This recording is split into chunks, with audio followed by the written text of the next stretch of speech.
Oh, yeah. Nice, so we could just get people to pay attention to the drive. Yeah, but straight across. Go a long way. Yes, That's true as well. Look, let's look. The whole way across. 5 years ago, maybe 4 or 5 years ago, going on to the turnpike, and I swear, you know, I was there trying to merge into traffic, so I was, you know, looking, and boom, it's my neck was like, a little bit, I was, gee, okay, but I swear that person. Yeah, Okay. I saw, I came down from Conway today on 16, Lovely Road. Yeah. And this guy, you can see his phone was up to his ear, and he was over the lane, and he almost hit the guy right in front of him. You didn't grab the amended. All right, Amended what? take it 6:30. The amended, So, we'll call the meeting to order, 6:30. We have, I think Jody's gonna be late, and Michelle sent me a message she couldn't make it. Do we ever miss anybody else? Ken? It's right there. Hi, Ken. You snuck in. Oh, he's up here. I'm sneaky like that. There he is. Hey, Frank.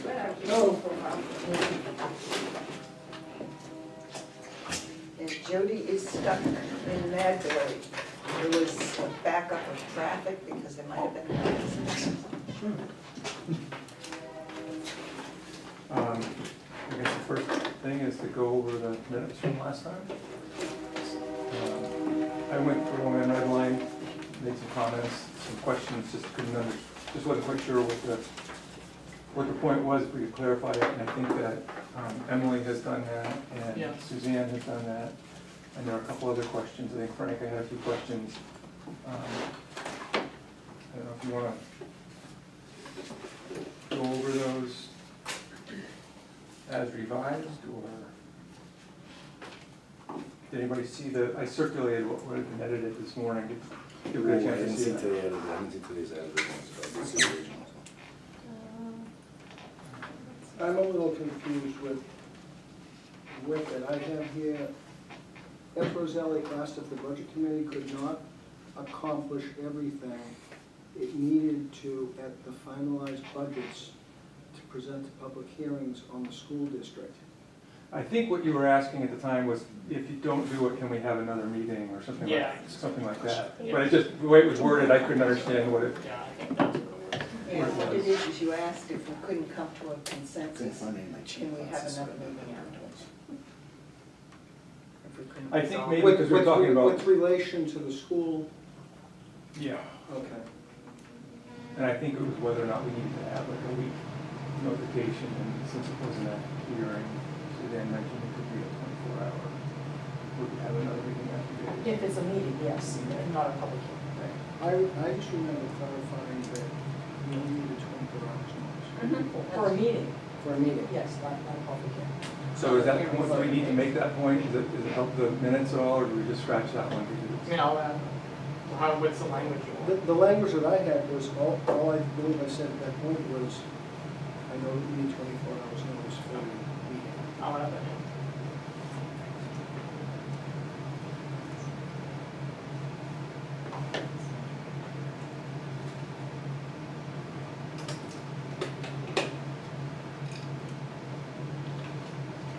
Any other input or comments, Frank? There's a couple of things I think that. Do you want them? Yeah, I'm already started digging into some of the other edits. Yeah, there weren't big deals, just clarifying. Yeah, I don't like publish them until after this meeting, Okay. because it can't be voted on. Where are the other ones for myself? I can't find my, hold on, I got it.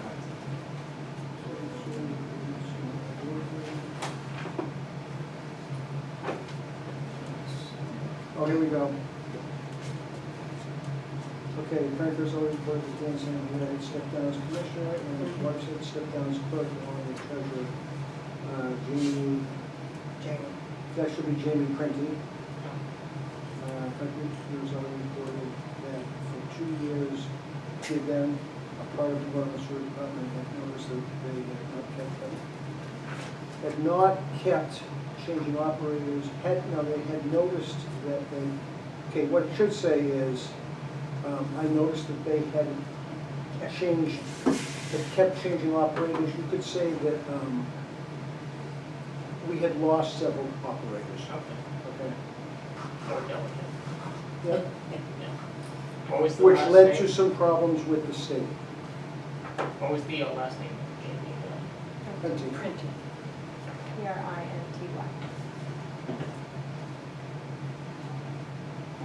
And then over the last year and a half, they have come up with a better package for the operator. Should be not just the operator, it should be for the superintendent.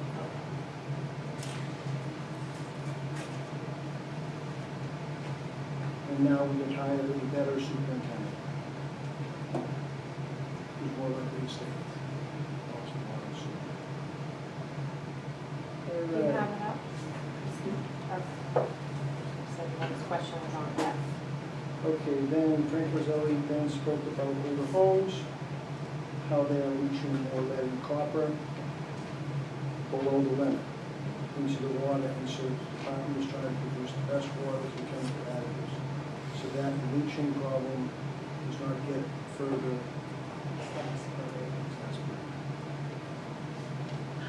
I didn't use that word, but it's good. Yeah, well, I tried to. That's correct. So which letter are you on now? C. I think the next one that I had a question on was just on F, unless you had things you wanted to clarify. And that was, Let's see, F. there's an overage in lab equipment, and it said something about you bought a year's amount, and I think it was like chemicals or supplies or something like that. No, I checked on that, so at that time, that's what I thought it was. Okay. What's going on with that is we've made some changes where we needed more lab equipment, more than we forecasted. Because of the way that we're now operating. But that does reflect what you said. Well, I We're was, just I'm now clarifying. But that's what we said to the limit, so. Then I'm clarifying. You can almost put square brackets, you know, if you wanted to, and just say the next thing. Okay. Yeah. So, Yeah. The next one, G, Oh, there was the thing about the bill at that time, that was the difference, 193 versus $31,000 bill at the hydroelectric facility. And upon further investigation, which you can't put in there, we learned that there had been missed bills since September 11th, 2011. We had problems with billing. And it was because apparently you had to convert from gallons to cubic feet. And in that conversion, the readers only read 4 digits. It's part of the way the system works. And we went back and created a what if, and we did all the billing, and we're in the process of going back to them. It turns out they got about $3,000, not $30,000. But the billing had been incorrectly done for all that time because of a new meter that was a different type of meter that I guess apparently no one understood. And that was the responsibility of the Rollinsford Water and Sewer, not the responsibility of the hydroelectric, right? It was the responsibility of the law, no one's water and sewer. And there was some guessing going on, and that won't be going on anymore. We will show that. so their typical bill, what we were just saying in this is they typically would have a $193 bill, and they end up with a $31,000 bill, and so you were just trying to resolve why. You just explained it, but Well, it took more than that, though. It required us to go back to trying to figure out how every bill was generated, and we realized that it wasn't perfect. And there was some assumptions that were made, Yep. and that will never happen again. I'm going to say that again. And that we rebuilt to when that meter was changed, we recalculated to when that meter was changed. And we now have a system that we can run outside of our system that won't affect our accounting, so that we can go back as far as we need to recalculate anything. So it's something that we've put in place since last week. Good.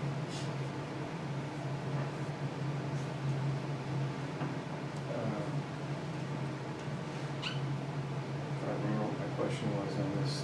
I think you said F. You had a question on. No, we're down to H now. Oh, I'm sorry. That's okay. So there's a big generator at the plant that they use when the power goes out, and then the diesel tank, but the bigger problem is that when they work on a generator, they'll have to bring a backup generator. Yeah, I was just explaining that it's a lot, it's not, that when kids, the generator isn't the big deal. The big deal is that we need to have a backup generator there while we're making the repair. Because if the power went out, we can't have the power go up. We have certain requirements that we have to follow. And one of them is you have to have a backup, free backup. So that would be a rental. And so, And it's 3 days, so it's kind of. and so the context is that it's an overage in what was projected. Is that where we got to, why this came up? And so that's the overage is based on. Well, no, we haven't had the overage yet. You had asked, are there any big things coming up? Oh, coming up. This is one of the big things.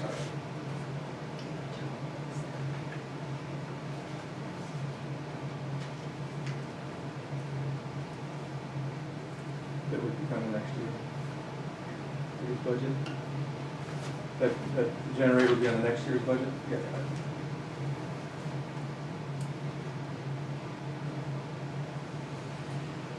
think everybody responded on the other ones.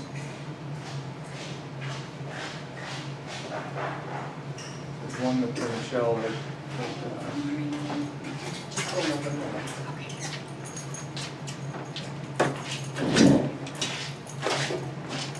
hey. Hello.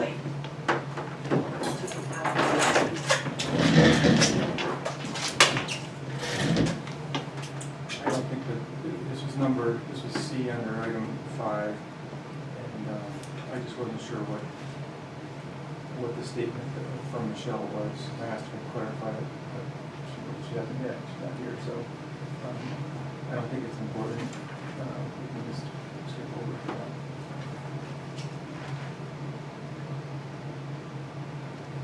I think it was something having to do with the fact that they talked about creating like a guidebook for being a budget committee member in the past, as I recall, that was what it was.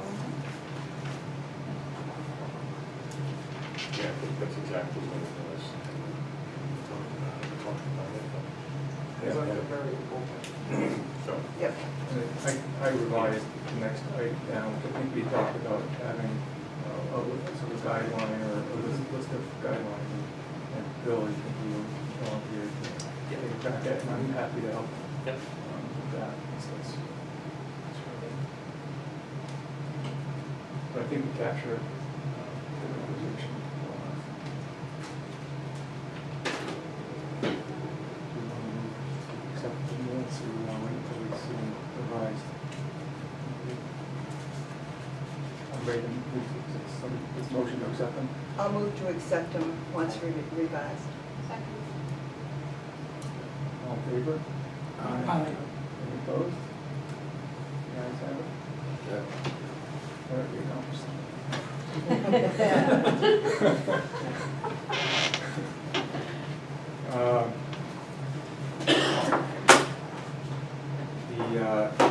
Just a couple comments on the schedule and posting of minutes. I saw that, is everybody able to get to the minutes on the website? Because I just wasn't sure if that was this thing where I have Gmail, and so I could get it and other people couldn't, but everybody's able to get it. Yeah, I got it. Again, thanks to my wife.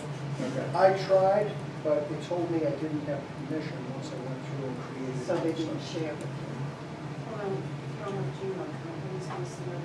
It said that you could use your own in that option, so I went through and I did mine and said, which was a Yahoo.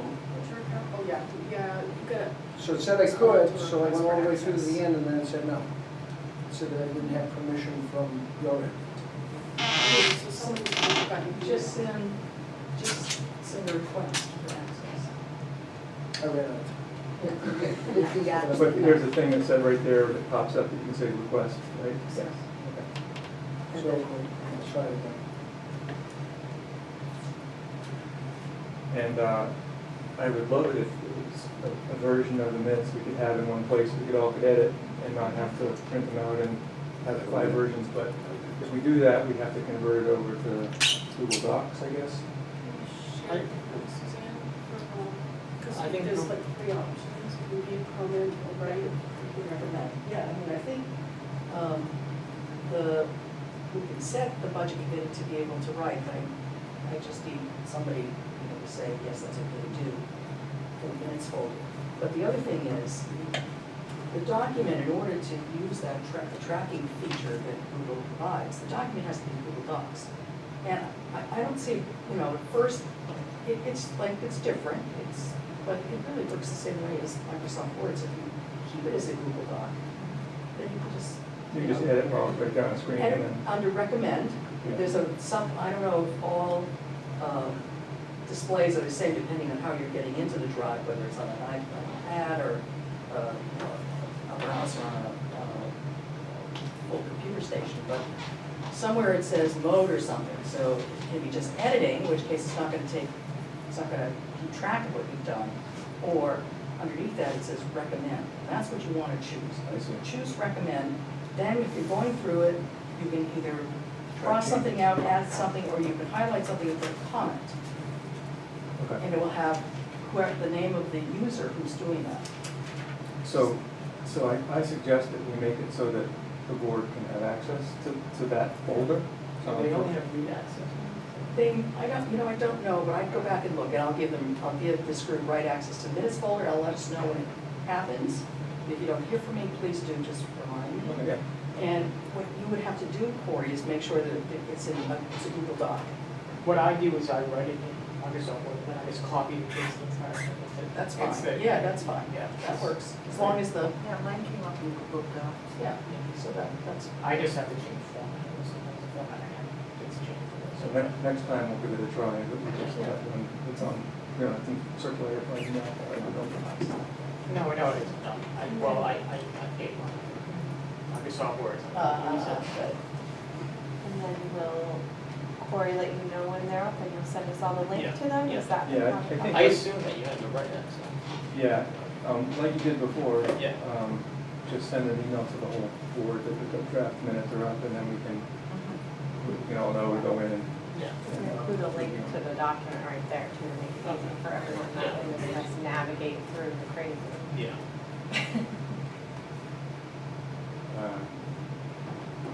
The next item I had was the 2018-2019 meeting schedule, and I circulated that with some red line edits. I think the changes mostly were just putting some more definition on what the meetings actually were. There was one date that changed because Suzanne had pointed out that I had something happening before another thing incorrectly, so I corrected that date. As far as, I think, Suzanne, you mentioned in an email after the meeting, some idea of switching the order of one meeting or the other. Do you recall that, or do you No, want I to do put that forward? not. I'm so sorry, I don't have it in front of me. That's fine. I think, because we were doing the SB2, we have 2 weekends to do the deliberative sessions, and we're doing, I think, school is first and town is second. And I thought you sent an email saying maybe it'd be better to do the town first, just for the Yeah, I mean, perspective. it's just a fact of life, that we don't have the same kind of administrative support that the school district has. And so it does take us longer to get these things out, so, I don't know whether that messes up the school, I don't know whether there's a title, sorry, I don't know whether it messes up the school. Old habits. Completely understand, I'm just gonna look that way when you look this way, so. Well, That then you have to get everything finalized. So That, you have to take the changes that were made or suggested, and then you have to finalize the documents, get things entered into the DRA's website. It all has to, So it gives you a couple, it gives us a little more time to fit into the deadline. but it doesn't, Oh, I see, so it's the time after, after I the think that's what, deliberative session that you need an extra week. yeah. I mean, we needed it both sides, but, yeah, I mean, you know. I have no problem with that. Does anybody have any concerns of just switching those around? the school has no practice. Are we talking about the February date? It's, As long as it's not the December date, there's no problem. No, I think it's for the, when the deliberative The actual session is. December session, yeah, that should be okay for the school, as long as it's, yeah, because it doesn't even go into the second week in February. It should be fine. But if it comes just before our vacation week, that could be difficult. So again, we have to check vacation days. If Emily has the dates, you know, we can discuss them, at our board, which should be some along, we can discuss it our board. so you can, it's not upon us right away, but do you want to take back and look at those dates and see if switching the deliberative sessions for town and school are okay? It's a week different. And I'll take it back to the board and our administrative support to see if, because it was my thought, I'd like to be involved in, all that, so I would check. Okay, so there's no action that we need to take at this point. We'll wait till everybody checks in and decides. The next meeting, we can decide whether or not to switch them. The only concern, one on sewer has, is we have some reports that are coming in November, towards the end of November, that we need for our budget process. Because we're having some studies done. So I don't know if the fifth is gonna work or not work at this point. If they're late, we're late. That's Right. kind of In February? no, Oh, the okay, December, I think yeah. we have a December 5th date, is that right? Yeah, that's the meeting, the presentation was. Right. It seems like we can also switch that around a little bit, if we need to. How big is the presentation for water and sewer typically? Is there longer? It's not usually big, but, No. but No. this year, I mean, our meetings have been taking 4 hours, they used to take 40 minutes. So,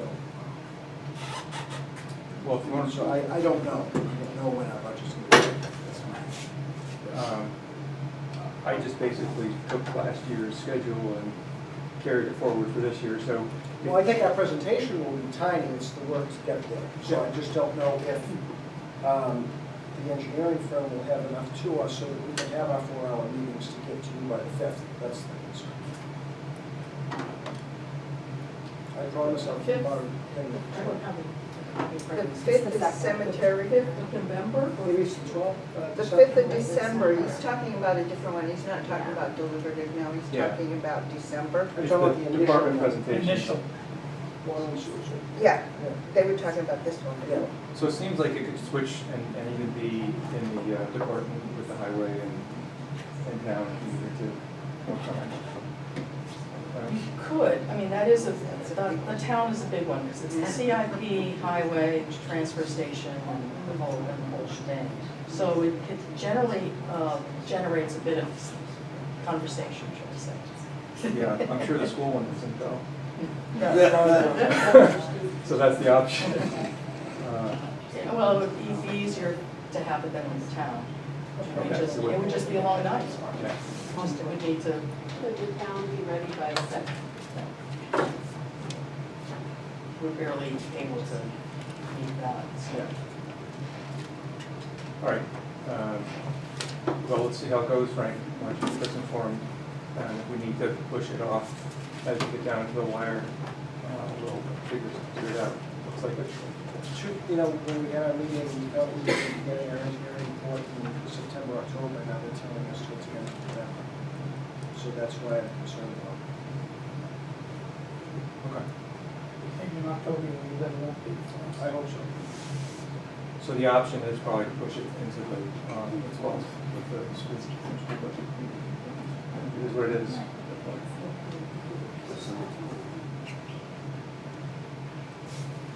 Okay. Any other questions or comments on the proposed schedule?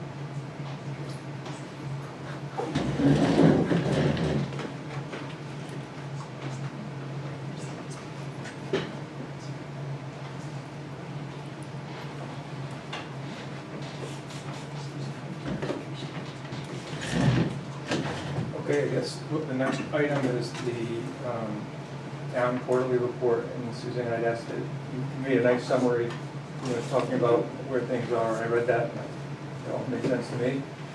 Maybe you want to give a small presentation on Yes, that? I can just kind of encapsulate, just kind of review all of that. So, as we had suggested in the quarter one report, we had put us all on notice that we were concerned about utility expenditures, but not ready to make any budget revisions. So those concerns have continued, and in fact, we have revised our electric lines, with the town hall being the most dramatic, going from like a budget of 10,000 to 18,000.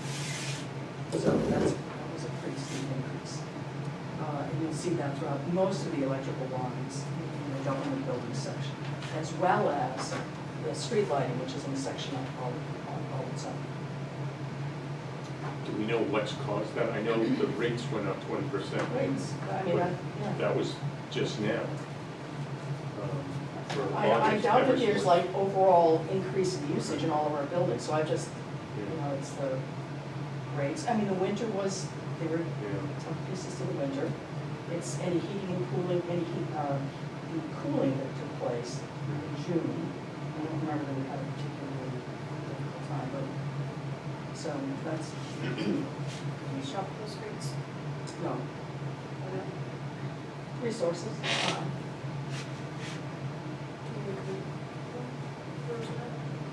you could suggest that to the board.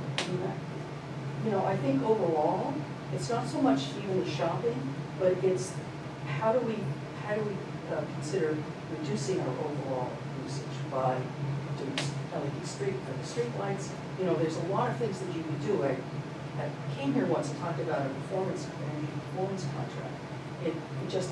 We were studying this at the same time that we ended up doing the financing. It was just too much.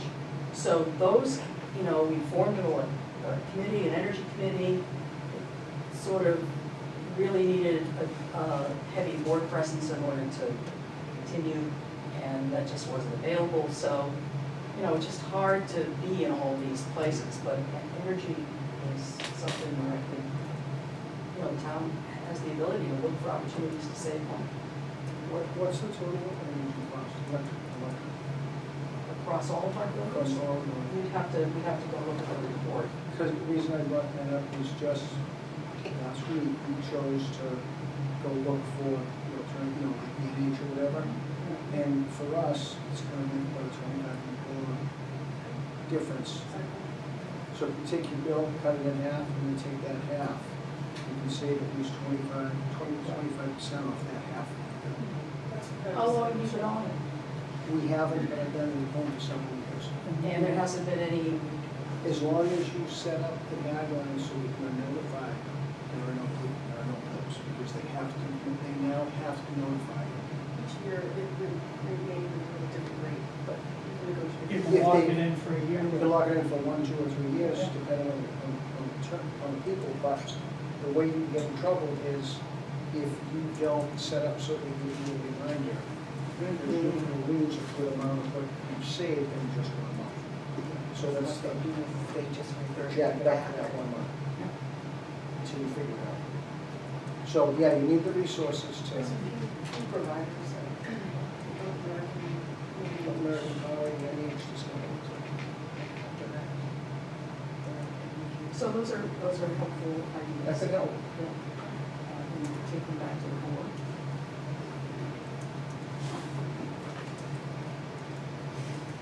But above and beyond that, things would be helpful to find ways to reduce overall use. And there are plenty of opportunities to do that. I think, shopping is a quick fix I wonder if I fix this, is that, Got a quick question. The thermostat, is that accurate? I don't know. Because whenever it's at 76 in here, you need a jacket. Then I guess it's not, right? Empirically, I guess the answer is, yes, it's not. Any, do you want me to just? Yeah, please, keep going. All right, so electrical usage, the cost of electricity. The other thing are changes in the transfer station. So, putting out some PR associated with the fact that the commodities market, recycling commodities market is just tanked because of China putting its foot down on what it's willing to accept, et cetera, et cetera. So our single stream recycling is fast becoming a burden to us and a cost. And so we are looking for ways and opportunities to manage that. And we are starting to pull out, we're going to revert back to commodity recycling, individual commodity recycling. It's just going to take some time. So the board has, we've already pulled glass out, are not aware of it. We finally have done some PR to the broader community about that. So we're going to be asking people to pull their, separate their glass out, and we're going to be hauling that. We're going to do the hauling ourselves to a place in Wakefield, which is near where one of our highway department staff lives. So people take one of our trucks and haul it, and keep the truck overnight, bring it back the next day. So that will save us some hauling costs. Not entirely, because we're still guaranteeing against the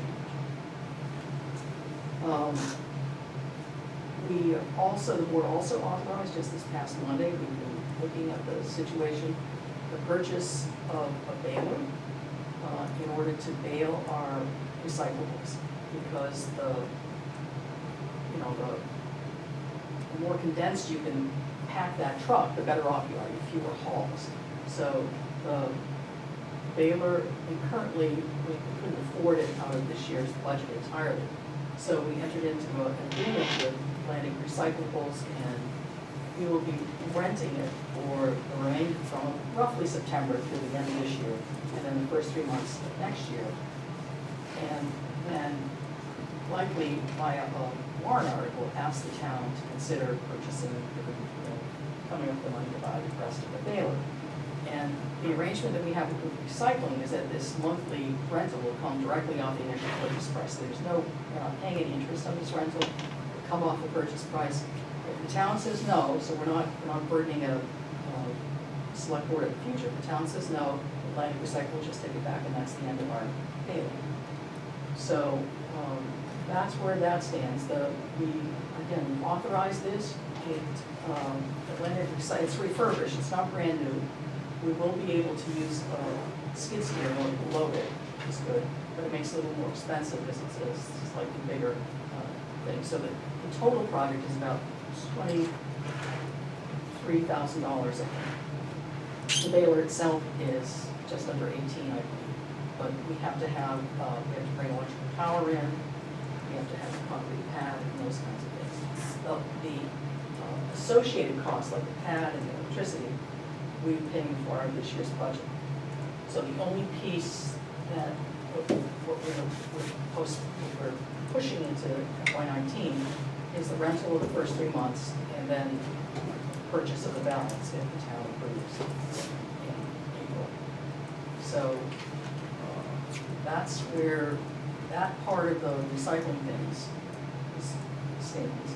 The other piece of information on the transfer station is that we're part of the Lamprey Regional Solid Waste Cooperative. And within that, we have a 10-year contract to bring our municipal solid waste to Turnkey, Rochester. There was also a smaller cooperative that owned a truck. And we were part of it. Was it 5 people, I think, Jody? 5 in that little trucking cooperative. And so the trucking cooperative allowed us to use that truck with a driver. We were paying the cost for the driver and the truck to haul our municipal solid waste to Turnkey. And the truck from the beginning was a bit of a lemon, so it was costly, and we have been sort of chafing under the bit about that for the last couple of years. And we eventually got to the point, and we were not the only town that was not entirely happy. We got to the point where the remainder of what was due on the truck was likely going to be covered by a sale price. And as it turned out, the driver, almost at the same time as we were doing this, got ill and passed away. So we had no more driver either. And so the trucking cooperative disbanded. We put this truck out, we, the Lamprey, this little cooperative under the aegis of the larger Lamprey group, which won't go on. Put the truck out to bid. We recouped almost the entire sale price, almost what was left, the remainder of what was due in the truck. And it was maybe about 1,000 or 200 that was still due. And the larger cooperative decided to just subsume that, not charge the individual towns. It was just easier for them to vote and say, we'll just assume this steps. So we are no longer using a truck that we have not control of, that we have used by this cooperative. So we had to find a hauler. So the company that was hauling our recyclables, this was just a very fast moving pieces all over the place. He was getting upset again with the recyclables market, agreed to do our hauling, but I think we're trying to recover some of the money that they were losing with recycling by jacking up the price of hauling to turnkey. So as it turns out, we now are using Troiano to haul, to do all of our hauling. They haul municipal solid waste and demo to turnkey. They will haul our recyclables to wherever we need them hauled. Right now, they're going to be going to Eagle, Maine and South Portland. And that's a short-term duration because clearly we want to move towards individual commodity recycling, and then we'll have to have a plan for each of these things. One of which would likely take some of the tin cans or whatever to rolling iron, and so there'll be various things. We'll just have to stay tuned. So that's been going on. We are doing all of our own hauling ourselves directly.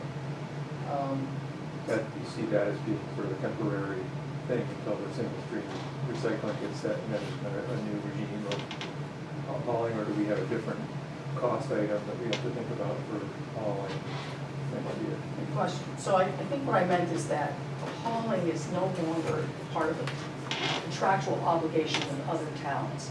So it's entirely under our control. So we will be able to go out for bid anytime we think we can get a better price somewhere, and we're in the time phase when we're not under a contractual obligation.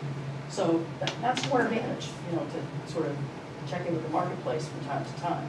So right now, it's Troiano, and they will be doing all of our hauling for the near term. Except for the stuff going to, No, the turnkey, no, they're taking that. They're taking the turnkey, they're taking our municipal solid waste to turnkey, they're taking our demolition to turnkey. Whereas before, the truck that was part of the cooperative that we were in was taken. And that cooperative is now disbanded, a smaller cooperative. But they're not taking the glass. They're not taking the glass. The glass was not going to turnkey. The glass has been part of single stream. Okay. So the glass, we are doing ourselves because we have an employee who lives right there, and so we're gonna do it. so the individualized stuff would be done in-house? No, not necessarily. The glass just has, again, we're gonna be looking at each thing and determining. Right now, Troiano will be doing all of the hauling except this glass thing, which we're gonna do out with our truck. But, unless there's another arrangement, unless Berwick Iron wants to pick up, we're looking at, lots of different pieces for each of these things. Jim? Sorry, since we're not in the cooperative, is this management honoring the 10-year contract? They had nothing to do with the trucking cooperative. Right, but That was, we're dumping with there's been no change to that 10-year contract. Nothing touched that, but this was just a separate little cooperative, nothing to do with turnkey. Turnkey doesn't care how we deliver the stuff to them. As long as we're different, as long as we deliver only municipal solid waste and demo. Good. No plastic. So, Can I ask a question about the Baylor situation? Is the expectation that we already have the human resources full-time and skill-wise to manage the baler when we get it next year, or will that be an additional? Well, it's a good question. So, what I'm leading to is that we have hired, well, Ed Walsh is a full-time employee of the highway department, it's not a road agent. He's a full-time employee. So, we appointed him to take over the management of the transfer station in a more active capacity than we otherwise would be able to do. And they are going to manage the transpor station staff and use them in ways that are perhaps more efficient and effective than they have been used. And they will either, I don't know who's gonna be running the equipment, but yes, we feel that the highway department staff is sufficiently trained themselves to manage this. And so they either train attendants, or they'll just take care of that part of loading, loading the baler and doing the baler. Does that help? And if we didn't go with the baler next year, Oh. then Yes. we're kind of, that the alternative is gonna be more money than the baler, right? Baler eventually Eventually, yeah. save this money. You know, as well. we didn't really have time to run a real projection model like that, or return on investment, but you can just kind of empirically figure out that, we're trying to stay ahead of this cost curve that it's going in the wrong direction. And so what we're trying to do is reduce our need for hauling and to try to help cut our costs. And we're looking, we've done some other interesting things. We've been working with Northeast Recovery and Recycling Association, the members, the folks who gave us the grant, RRA, yes. And so they've already made some solid recommendations that Ed has put in place. And one is, I guess we have these propane tanks sitting there forever and haven't gotten rid of them. So we couldn't. So all you have to do is take the valves off and empty out the stuff and, I don't know, do some magic, and then you can dispose of them. So we're doing that. We're taking the cords off of appliances so that we can then, just bring them to the metal pile and stuff. So we're doing what appear to be little things, and again, these are, we need to train transfer stations attendants so that they're willing and able and understand why they're going to be doing this now. But, a little bit here and a little bit there is to our benefit, in order to try to keep costs down, because they're just. So, one question. Now that the trade is changing with the Chinese screwing up the market and so forth and so on, what is recycling still reducing the overall cost of disposing of waste there, right? Just through most stuff, well, you're telling me I can't put plastic in the garbage anyhow, because the turnkey wouldn't take it.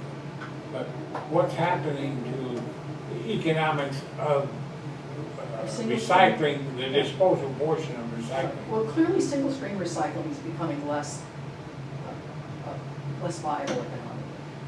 If you're talking about, which I think you are, what if we just put all of our, call it all municipal solid waste? Yeah, just shut down all this stuff and lay it off to Exactly. people, the labor and so forth. What would happen to So the total NRRA population? is telling us that it's still to our advantage to do what we are doing. Now, is it gonna always remain that way? I don't know. But the truth, Ed, is that this gets us somewhere where, we're trying to, not see our costs skyrocket and not create an issue in the town for people who feel strongly about recycling.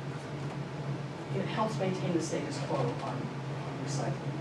And there are people who feel strongly that recycling, it's not just an economic argument, is what I'm trying to say. So Environmental too.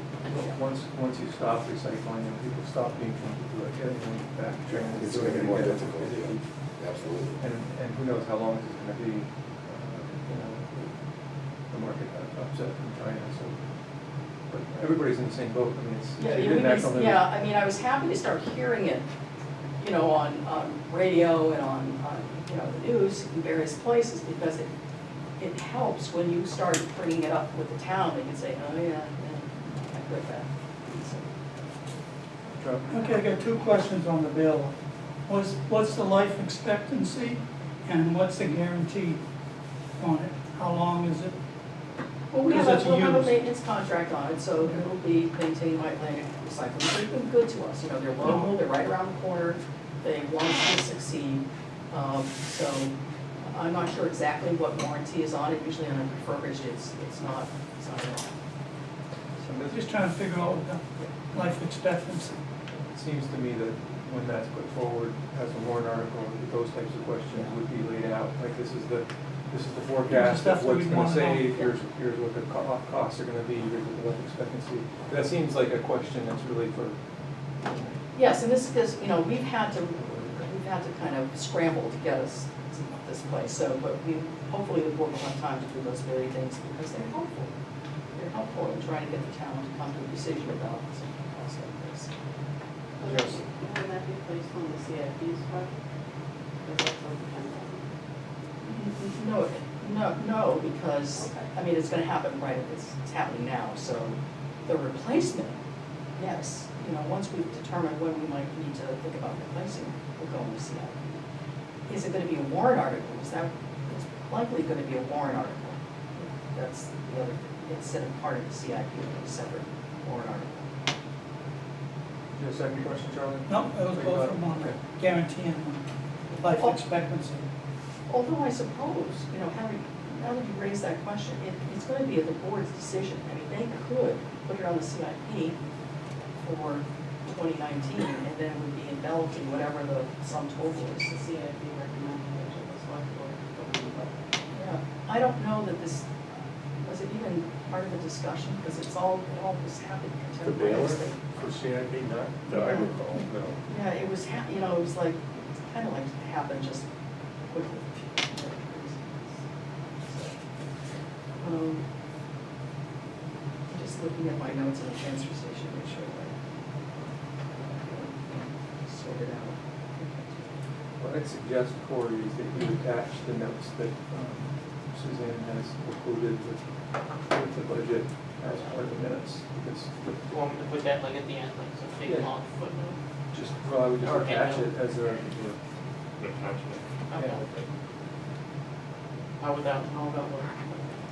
So, yeah, so Sally does something like that for the town, so like if we get an email that's particularly of import, I mean, she will just, sometimes if it's an email like that, she'll put it like in the middle of the minutes, but other times there'll be something larger, she'll either say C notes at the end.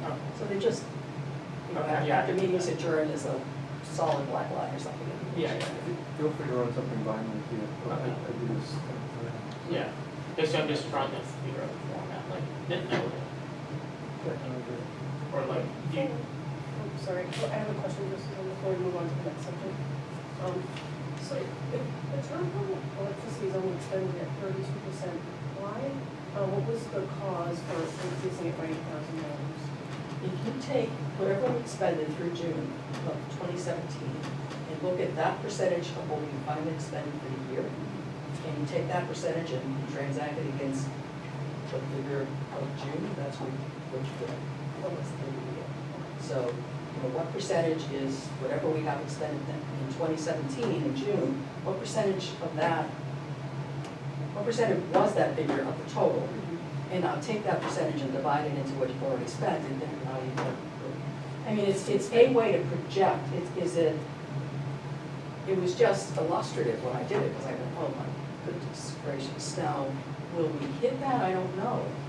But I don't wanna be on the other end. So, but last year, historically, most of your expenditure came in the latter half of the year. For the town hall, it suggests that. No, it doesn't really, I don't think it's saying that at this point, whatever we've expended represents whatever I say in the note of the total budget in 2017. So then I took that percentage and divided it into what we had spent this year through that time. And that's what comes out. So whatever the percentage, okay. All right, so the Q2 expenses at FY17 were 32.5% of where we ended up at the end of the year. So it was about a third, let's say. And so if you take that percentage and divide it back into what we'd spent this year, this year through Or quarter just, two. so at the same point this year, 32%. Because of the amended final amount. Yeah, that's because it's now Because they working upped it against to 18,000. 18,000. It's not Yeah. working against this. She's not doing it against the original 10-5. This is She's doing against it the against this. So revised we're fee. really about 50% expended at this point, had Of you the not original. increased it. Yes. So, You expect it to be, it's one way to project. Yeah, because first quarter was 3,006. so if we're 50% expended, $8,000 seems like a lot of money, and so that, I just wanna make that point. And where did that come from? So the budget revisions, I think they're at the bottom of this, my notes. The budget revisions are somewhere. They came from contingency. We emptied out the line for termination and insurance adjustments. We took some money from community assistance, and we took some money from professional services. Those are the big places. There were drips and drabs in other places, but those are the big ones. One other question before we do the case. What is, Trump and other people keep telling us how the economy is booming and consumers are spending more money and so forth. Do we see any difference in the per capita waste disposal I think as the year's moving along? Is there any just increase in tonnage, or is it just because of the changes in the I don't know that we've cost? actually seen the increase in tonnage, but that's a good thing to try to pay attention to. I'll pass that along to Ed. I think what our highway department staff have noted is that we generate a lot of garbage. Not necessarily, I don't know that that's an increase in the past, or just a comment on the overall tonnage based on, for example, Acton, Maine or something. That, I don't know, I mean, that's clearly would be a great figure to have.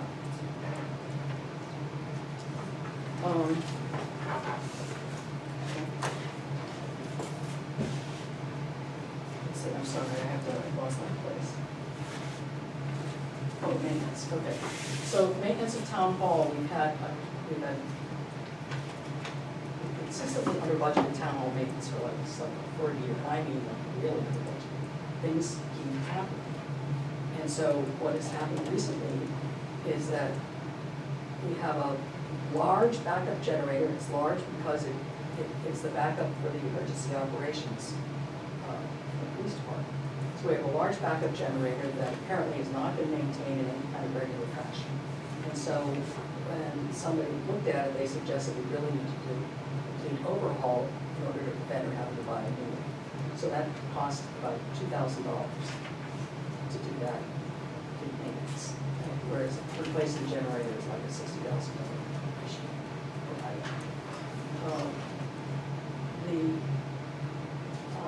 The HVAC system has 5 compressors to manage the cooling of the system. They have not been looked at since we installed them and the building was redone. And that's now going on to 20 years, and so one of them just stopped working. So we have to replace one of these 5 compressors, and that replacement, along with a service contract that we decided to put in place for the others, will cost us around like $11,000. So we've asked Denise to make sure that this backup generator and the replacement of the other compressors are on the CIP, because certainly they'll need replacement at some point. For this year, the money to cover these 2 HVAC items is being covered by the police department. We're extremely appreciative of Chief Ducharme for finding money in his budget to do that. You'll see those revisions in quarter 3. We don't know exactly what the final cost will be, so we haven't actually done the budget revisions. So, once we determine that our police chief is going to cover these 2 surprise items, we're then going to look at whether there are sufficient funds in the maintenance line to repair portico and repaint the portico up there, which we are hoping to do this year. So, we don't know, but or before maybe evaluating. Well, just another comment on that. Those costs are getting so high, and it seems to me, you know, when we were in discussion last night, whether you keep this building and maintain it or so forth, these kinds of costs that you're pointing out are just starting to skyrocket, and they'll probably even go up more as other things begin to poop out. Well, so we're trying to capture the That we CI. need to really be able to tell the public what it will cost to operate this building, even if we decide to move everything out of here and then the group is gonna beat the drums to keep this building, but it's gonna cost a fortune to maintain this building as a historic building, with the way it's set up to be heated and so forth. And we need to be getting those kinds of figures to tell the public about what it really costs and what we're projecting the cost is gonna be over the next 10 years for this building to maintain, and compare it with what. So that's what the CIP does for us, right? So, but the problem has been that we don't have a building maintenance, we don't have a direct, we don't have anybody who looks at the facility. And so, they were never part of the CIP. So as we discovered them, well, roofs, okay, so now the roofs are part of the CIP. The furnace is part of the CIP. Now the compressors are part of the CIP. Now the backup the generator will be part of the CIP.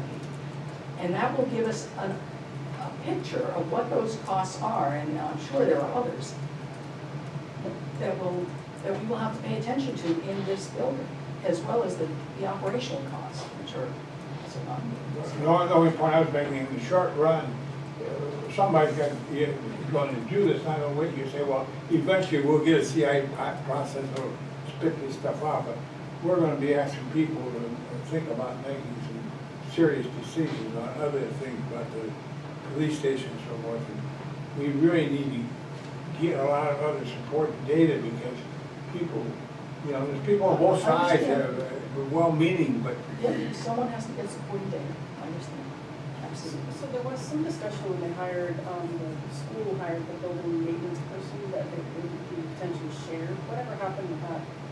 Well, it's not our employee, it's the school's employee. I know, but that was one of the selling points of having a facilities manager that could be shared. Stay tuned, we'll be discussing it next Thursday. Stay tuned. All right. Are you done with the items you had, or you have No, I next am item? not. I think I'm barely halfway through. Okay. Road maintenance. So, I'm sorry? No, no. So, we hired Pike to work on both Woodlands and Heritage, Roberts Farm, which is Heritage Drive. And, we found surprises in both places, that it's a substandard road bed in both places. And so, while it was not our plan to do a full reclamation of the Woodlands, we ended up needing to do a full reclamation of the Woodlands because of the substandard base. So we had to add a bunch of gravel. So for the $300,000, what we ended up doing is reclaiming all of the woodlands and putting a binder coat. What we did on Heritage was take out the roller coaster, for those of you who travel Heritage. The roller coaster is, I guess, it should be gone. And, It's gone. and, we had to We put. missed it, that's good. Sorry about that, were you selling tickets? No, that's good, yeah. So, we made a box cut and took out all the garbage. It had been some kind of landfill or something, and put some fill, put some fabric, and put a binder coat in that part, and reclaimed another small section of it. So that's what we did with the $300,000. There's still about $25,000 left, and so George has been coming to us, and he has a little list of small projects. They include, like some sidewalk repair in Stockdale, working in the fire station. This is on the CIP, and so there should be a help in the CIP, and they'll take some project dollars away. George is going to, and the highway department is going to be able to dig out the bays that are sunken because of the weight of the vehicles, and get material to bring it up and then re-asphalt it. So they're hoping to be able to do that this summer, and a lot of other small projects. So that will pretty much exhaust the full $225,000.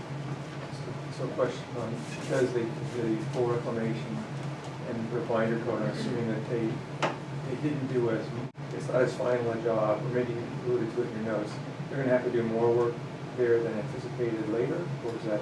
Yeah, so originally, we conceived of the Woodlands and Roberts Farm as 2 years projects. We weren't sure whether we work a little bit on both, or all of one year, all of one, you know, but it was going to span 2 years. And so this was the first year, and yes, it's going to span another year. So what we're not sure about is whether we're gonna be able to complete them next year. Because, you know, the cost of asphalt is not coming down, so there's top coating of the Woodlands, and then in Roberts Farm, we have to reclaim the parts that have not been reclaimed, and then put a binder coat in the top coat. So essentially, there is going to be a higher than anticipated cost to finish those jobs. Because the conditions were different. Yes, to finish them. That doesn't mean that we'll see it all in next year's budget, so we're gonna try to manage this. We had a boost of an extra $50,000 this year from the state, this year being 2018. That's not gonna be there next year. So, you know, we need to figure out what makes sense based on, you know, the rest of the budget. Those aren't the only roadway projects that we have covered. Yes. So, and we're, you know, looking to update the 10-year road plan, so that's in process too. I'm not, there've been a couple of blips associated with that, but we'll hear more about that as we figure that out. But certainly, in the near term, it's completing both of those developments. The other thing we have to consider, next on the list, I think, was the village, and I think what's going to happen is that's going to be supplanted by Oak Street. We've been in touch with John Stoll, who's the new head of the, I guess it's community services for Dover, and, you know, half a part of Oak Street is ours. And so we need to come up, we already have a memorandum of understanding with regard to winter maintenance, potholes, who gets notified, and what. But we need to expand that MOA so that it covers things like a reclamation or repaving or whatever of that road. And what is going to be our percentage of that? So that we need to bang that out in a memorandum of understanding. And I think Dover's due to make that happen sooner rather than later. So 2020 may need to be Oak Street or somewhere around there. So let me just say one more thing, unless it's totally gone, which is also possible as well. So Have we set the border on Oak Street? yes, we did, yes. So we did complete that project. We know what our line is. Michael Rollo has perambulated the line, you know, it was surveyed by McEnany, went before the Dover Council, it came to us, everybody said yes. And it's halfway for much of it, and then it tapers off to around Fresh Creek, across that side of Portland Avenue, you know, the old. So, is it right down the middle of the road for most of it? Much of it, yeah, you know, Okay, one of yeah, more or less.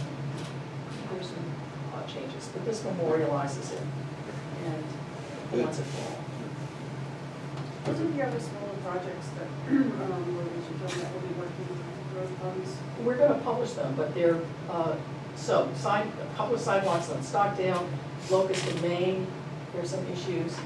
I think you mentioned Front Street, I'm not familiar, but we'll get that out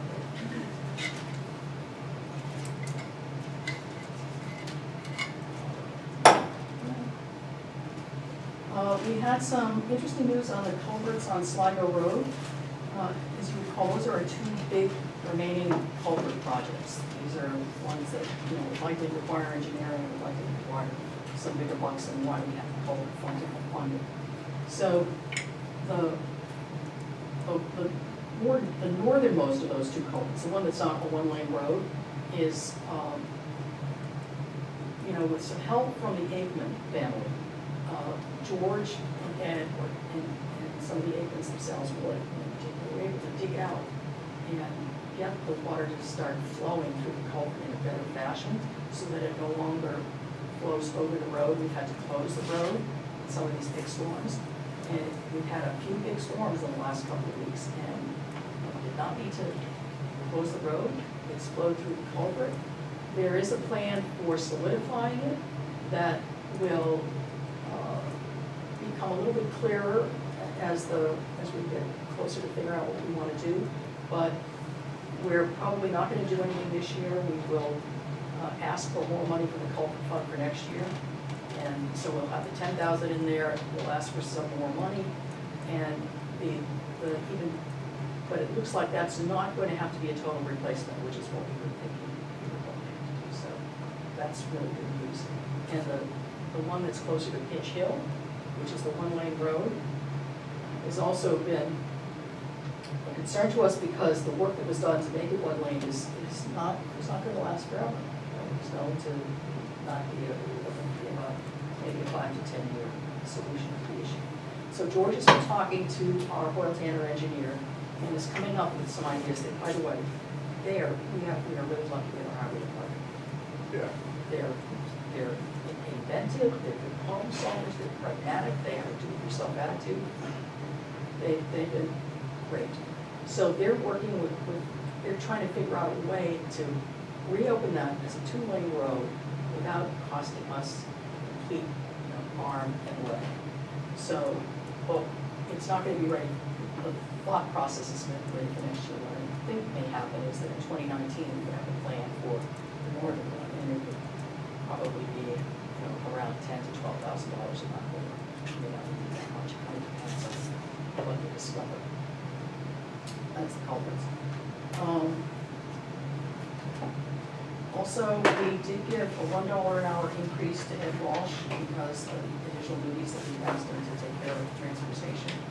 And for performance reasons, we also provided a $1,000 salary increase to a road agent. Let's see. And this states where the bulk of the revision dollars come from, which you already stated. Vacancy and termination payments, community assistance, and professional services. I just want to, I have some concerns about the fact that there's no money in contingency left. It's zero. Do you have any plans for any emergencies? I love that question. I told you on that. Yes. We don't have any plans for emergencies. They fall upon us. We have 0 plans. So, The emergencies fall upon us, but we had to take them because we've had emergencies. That's what the contingency is there for. The board will have to try to manage this. I think we got into it last year pretty early. The winter last year, a year ago, we got it. These things happen. You just don't know. Yeah, so I don't mean to be flip, but I mean, we don't know. We don't know what we don't know. I don't know, I just think that, if you pull $8,000 out of contingency, not knowing that you have to spend it, that's all.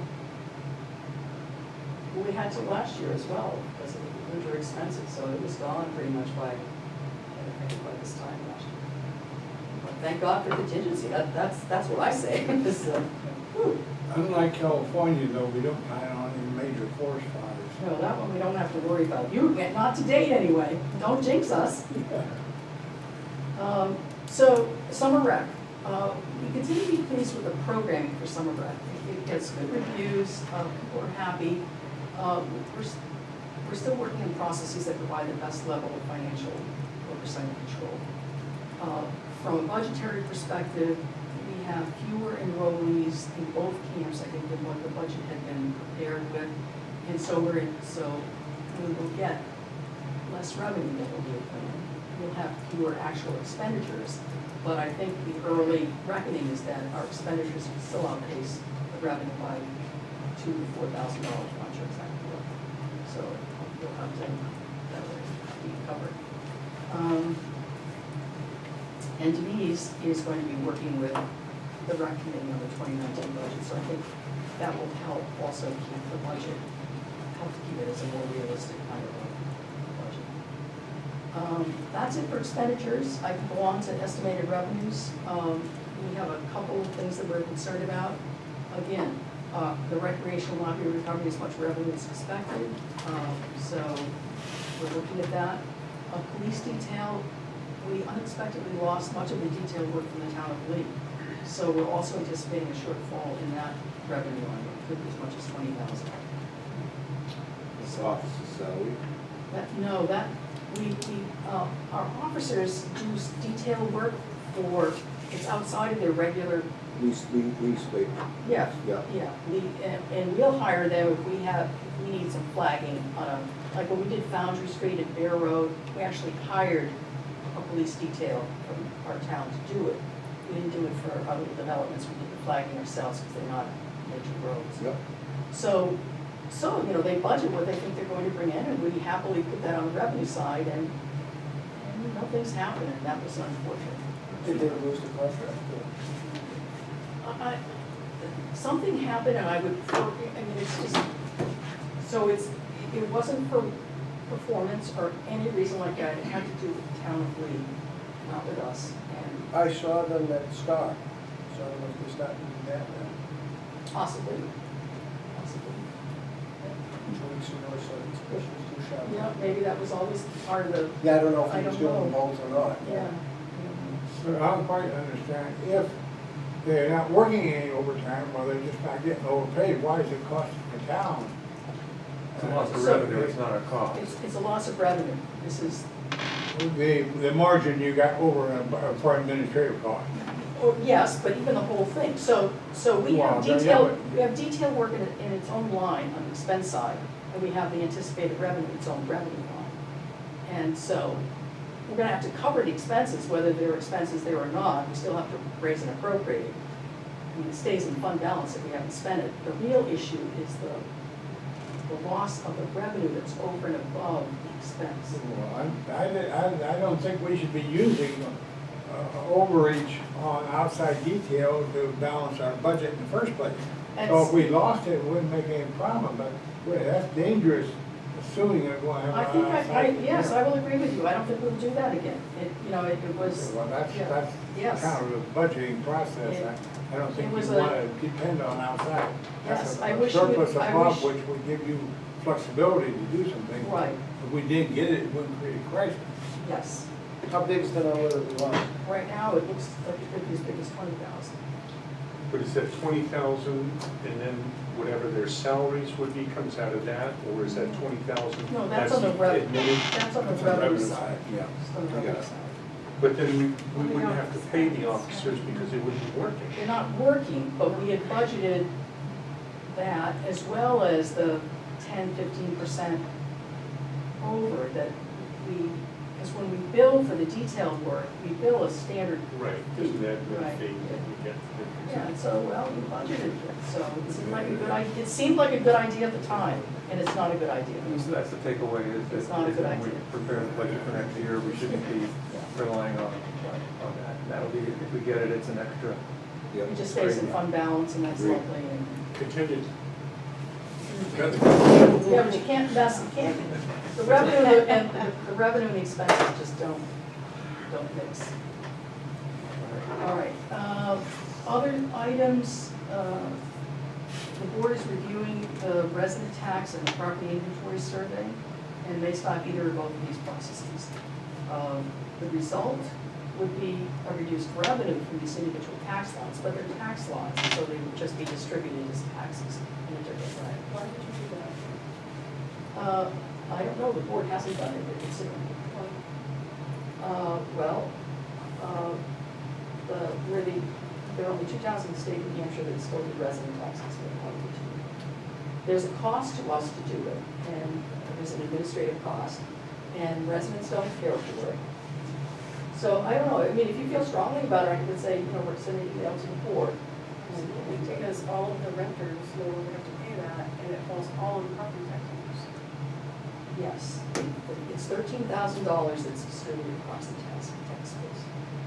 So, I mean, it's not a huge amount, it's about 13,000, it's really budget this year, so. I mean, I would say if you feel strongly, please do contact the board. I think last year we got 19,000. It was 17 last year, I think, but it wasn't so the year before, so I don't know whether there was a posting, when I saw it the year before, so we didn't feel comfortable in making that amount. Renters don't pay it? They do. They may, it goes with it. So we gotta up the residence tax. Is there- They get hired for renters. You can't. sorry. You know, and people over 65 don't pay, and don't pay resident tax, and so. Okay, this is probably a dumb question, but can you have a residence tax for just renters and not property? No, this is state step. Just asking. The state manages it. They just allow us now, and have for a number of years, to say, if you don't want to collect it, you don't have to. And we are one of two towns. I know that, I know we're only like, what, 237 That's towns. right, yeah. The renters aren't the only ones that pay the residence tax. Right. Property tax. Do you know No. the percentage? Just residents, just. people All actually- all residents All residents, yeah. who are under 65 and so Domiciled, forth. Do you know the breakdown of property owners versus renters? We need all the money we can get. Well, we're going to have it, it's just a question of whether I'm willing to pay, you know, 50 cents or 10 cents more in property tax, but the way you're paying it as $10, you know, that's the difference. So, again, if you feel strongly, I suggest you check it out. Jody, your question? Yeah, when we had done the cost analysis about that last year, before we sent it out, it cost about $600 to send it out with the mailers and the paper and the administrative time. And in return, one year we got 10,000 and then last year. So it's worth, in my eyes, it's worth doing still. That's an opinion, And we did a cost analysis when I was with you, sir. And I think that's an item for probably the board. Yes. Yeah. I mean, it is the board's decision to make, so if you would like to have influence or comment or whatever, you just suggest to. Is there a way we can get that started, or how many renters there are, and how many property owners there are? That would be, yeah, I'm just curious what the ratio is, that would be. Again, I guess I would say, just because we're creeping up Yeah, I on get time. it, yeah. That's probably not a, issue to say. Sure. I mean, that's an Yep, I interesting agree. question, but. You might, there are various state agencies that provide a lot of demographic data, you might check to see whether they have that sort of information. Let's see, the board has also briefly discussed, you know, we've had a brief conversation, and I hope the board continues to discuss this, the possibility of using revolving funds to enable better accounting and more isolation of certain fee-based systems like summer rec programs and police detail, so that they don't muddy up the operating budget and the estimated revenue. So we're not sure exactly how they work, and so, you know, there is some conversation about it. That's all I have. What would be the reason for that? So it's fee-based, so you can, so it doesn't lapse at the end of the year. So if Summer Rec collects so much in fees, they use that fee money to pay out the costs. And if they don't have it, they can't pay it. It just helps, potentially, we don't know, we're not sure, but it could help isolate these fee-based systems that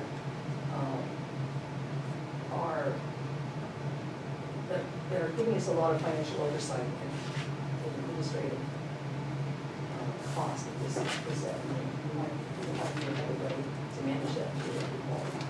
So I'm not sure.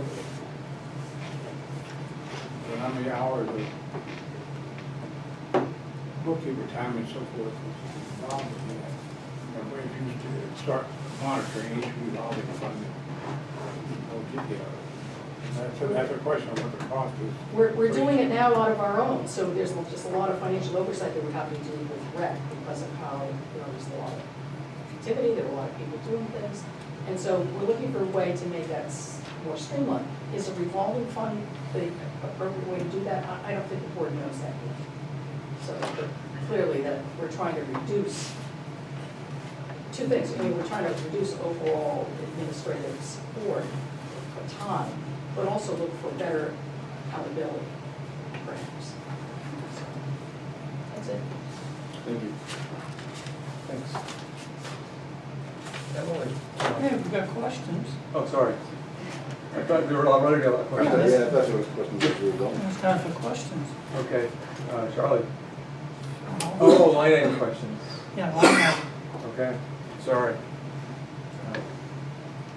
What do you got? Well, we'll let everybody else have a chance on page one.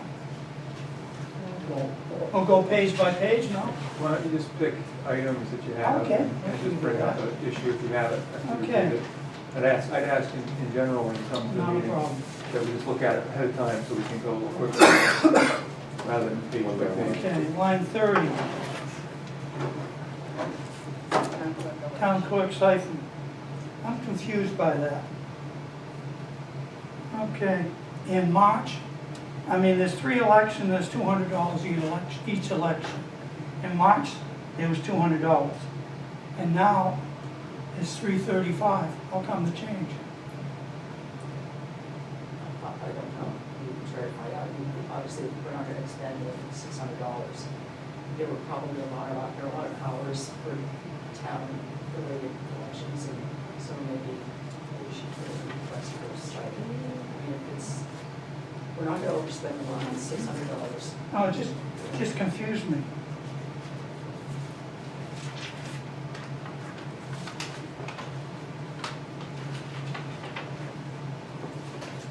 Is there another line item that you want to? Line 40.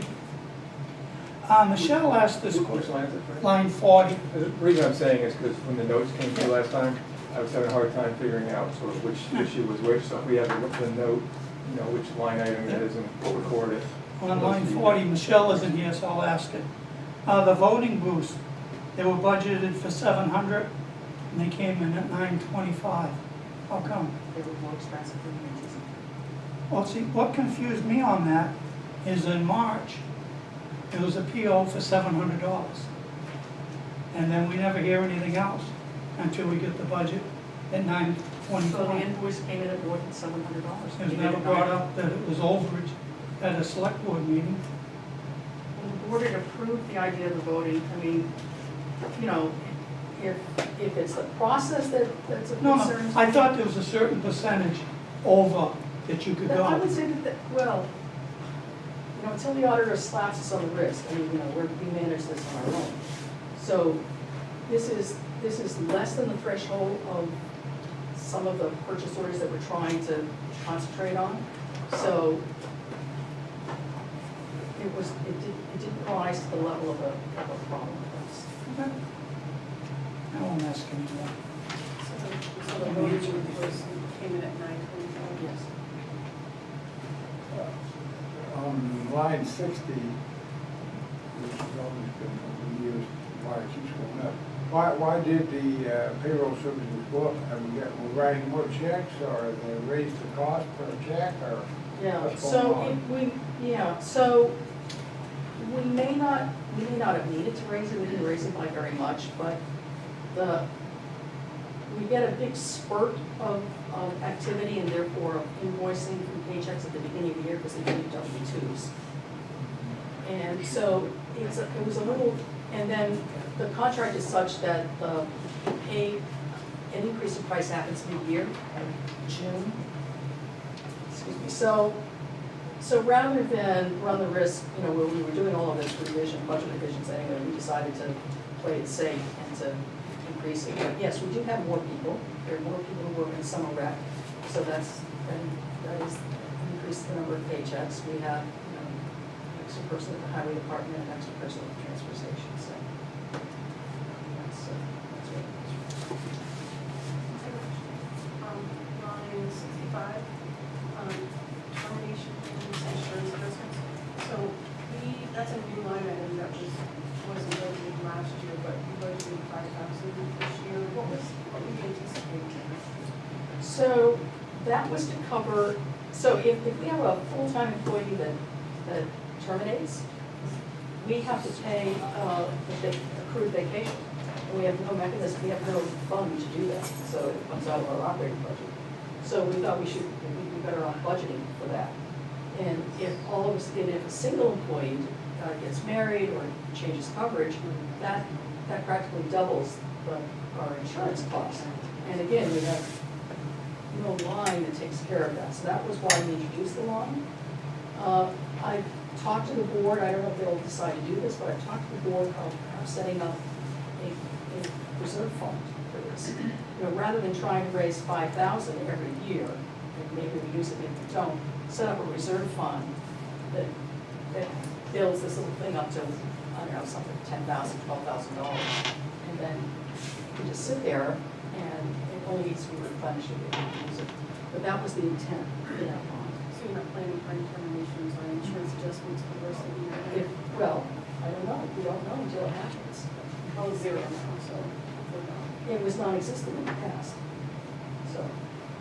So this was a way to at least think about it, and think about a possible expense that we hadn't been thinking about before.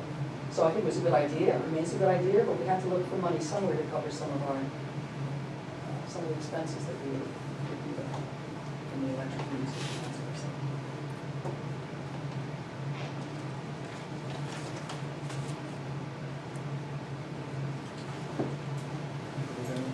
Next number?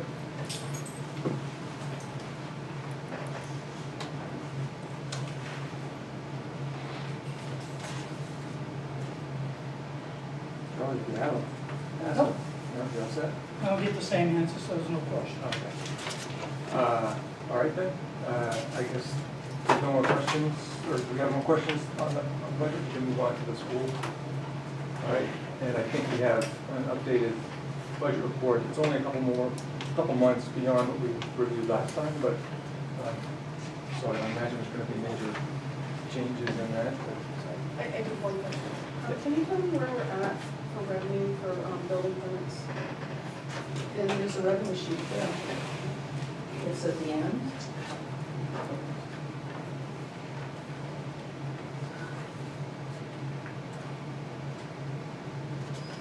So we're right on target. Yeah, yeah, Or- well, 47%. Yeah, so we're on target for revenue. We dropped it, as you can see, because we were anticipating, you know, we had an uptick with the Chinburg lots, and maybe we didn't want to do that. So we're still having some other new houses come up, but they're not the same. And generally, the board is pleased with where we are. We're 52% expenditures halfway through, pretty good. Well, with the caveats that I mentioned. Exactly, and I understand that, but you're not seeing anything, and I know you don't have a crystal ball. Well, I don't have a crystal ball, but I mean, you know, if we have, Okay. if we have people change from single to married, if we have somebody terminate, I mean, there are some, if we have a culvert collapse somewhere that we're not even thinking about, you know, but otherwise, yes, because we've spent out a large part of our road budget, which is a big item. Clearly, but there's 25,000 left. A lot of other, some, not a lot, but some other big expenses are annual and already been taken care of, like property, liability insurance, workers' comp insurance. So those will all be paid. Some of our larger regional memberships have been paid. So, I mean, it's not a bad place to be. Are there things that are worrisome? You know, Stuff happens. yeah, stuff happens. I just want to go on record saying, I wouldn't encourage giving up $13,000 residence taxes unless there's a very good reason.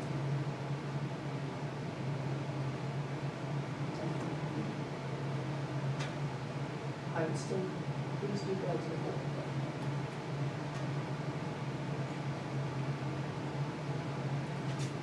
Give it some time. Anybody else with the questions on the town budget? Go once. All right, so we'll go to the school. And Oh, well, I have one question for you. Revenue from other governments, why is that, it seems to be, compared to last year, going up a lot this year, what happened there? So I closed my document, but I can tell you. So the fire truck that we bought, we applied for a grant from New Hampshire DPS, which is a flow-through from EPA, for municipalities, or I think anybody, but maybe not just municipalities, places that were replacing, you know, their old diesel vehicles sooner than they might have otherwise. And so, because it had been originally on the plan for a year later, you know, we were able to say, look, this is earlier, and we applied for the grant, and it was like $109,000. And so we didn't receive it last year. We bought the truck, we received it this year. There's also some FEMA money and Homeland Security money. Chief Ducharme has got some grants to cover some upgrades to radio equipment and security sorts of things. So that's also in there. But the big one, the big jump is the 10,000 from DES through the year. Not to be seen again. Not, we won't be anticipating that next year. Okay, time to kick the school now. Am I reading this correctly, that we're only at 18% of anticipated revenue?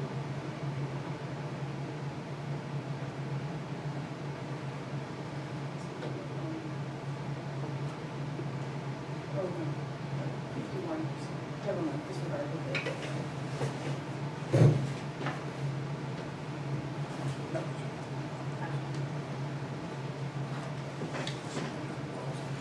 So Emily, She's ready. Are we sure?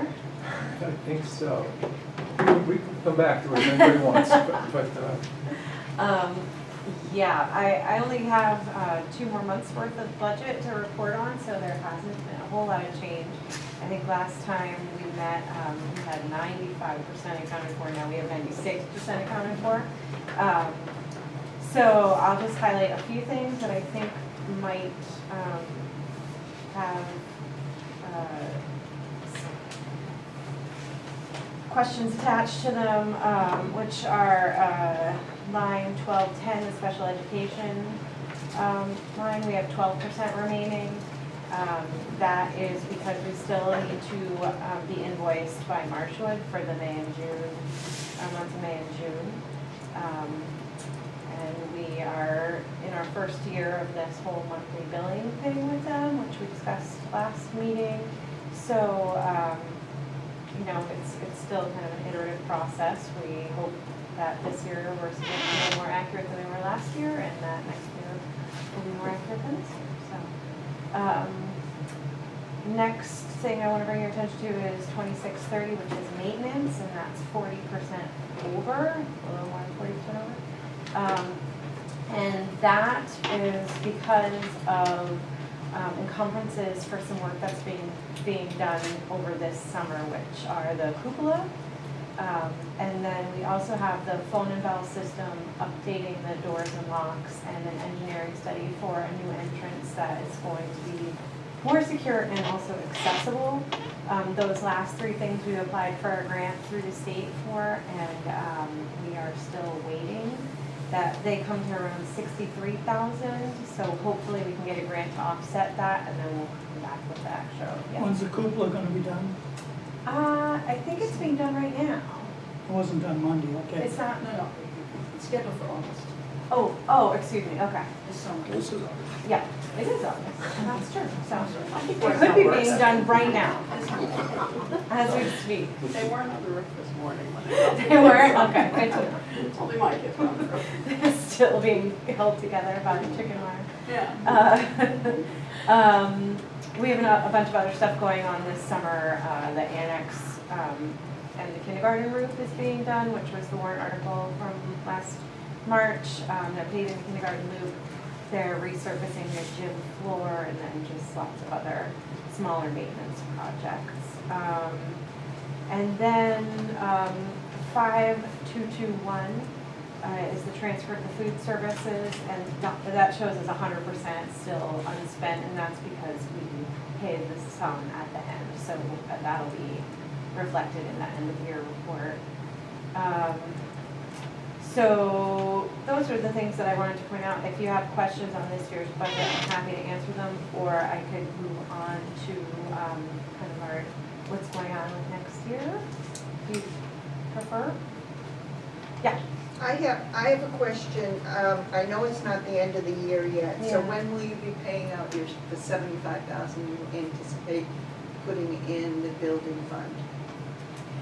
Once everything is resolved, then we see what we have left over, then we'll allocate money. Okay. So until everything's resolved, the number of 214 is still stuff to be encumbered Yes. in 1 month? Can you talk about the overages for 2311 11 school board, and custodial services. Yes. School board, let me just look at the notes here. The school board is because, first of all, we had an overdid on advertising, request for proposals, and fulfilling the positions that we have vacant this year, principal search, etc. And then we were also doing a mailing that began monthly, and then we realized the costs that was incurring and stopped it very quickly. So that accounts for the school board line being over. And then for custodial services, that was substitutes to cover days when the custodian needed to be out. How many days is that? Almost $6,000. I don't know the answer to that, I'm sorry.